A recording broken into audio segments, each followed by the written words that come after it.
3-4 മണിക്കൂർ നീണ്ട വലിയ തീപിടുത്തമാണ് ഇന്നലെ തളിപ്പറമ്പിൽ KV കോംപ്ലക്സിൽ ഉണ്ടായത്. അപ്പോൾ നമ്മൾ രാവിലെ വരുമ്പോഴാണ് അതിൻ്റെ വ്യാപ്തി എത്രത്തോളം ഉണ്ടെന്ന് മനസ്സിലാക്കുക. പൂർണ്ണമായും കടകൾ കത്തി നശിച്ചു. ഈ കടയിലാണ് ഏറ്റവും ആദ്യം 1-ാം നിലയിൽ തീപിടുത്തം ഉണ്ടാകുന്നത്. പിന്നീട് അത് വ്യാപിച്ചു.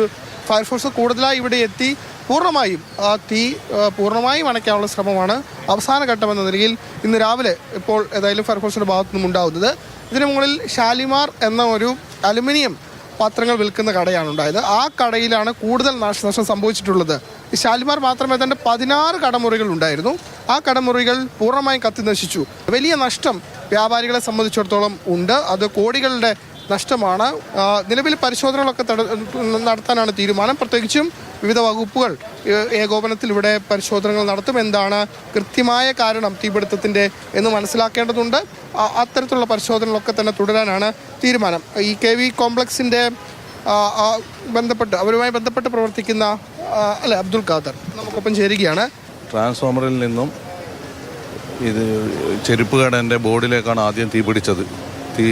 അതാണ് മൊത്തം പിടിച്ചത്. തീ പിടിച്ചതിന് ശേഷം വെളിപ്പാട് അകലെയായിട്ടും 20-25 മിനിറ്റ് കഴിഞ്ഞതിന് ശേഷമാണ് ഫയർ സർവീസ് എത്തിയതും. ഇതിന് 50 കോടി റുപ്യൻ്റെ നഷ്ടം ഉണ്ടായിട്ടുണ്ടാവും.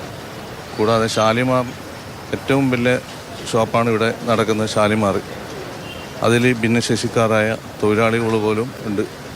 10-20 വർഷത്തോളം ആയി കെട്ടിടം. സർക്കാർ ഭാഗത്തു നിന്ന് അതിൻ്റെ നഷ്ടപരിഹാരം കിട്ടാൻ ഞങ്ങൾ ശ്രമം നടത്തുന്നുണ്ട്. ഇന്ന് ഇതിൻ്റെ എല്ലാം കണക്കാക്കിയിട്ട് പരാതി ബോധിപ്പിക്കുന്നുണ്ട്.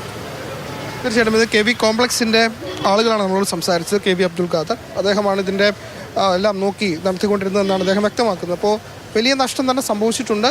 അതിനുള്ള പരിഹാരം എന്തെങ്കിലും ഉണ്ടാക്കണം തുടങ്ങിയ ആവശ്യങ്ങൾ കൂടി വ്യാപാരികളുടെ ഭാഗത്തു നിന്നും ഉയരുന്നുണ്ട്.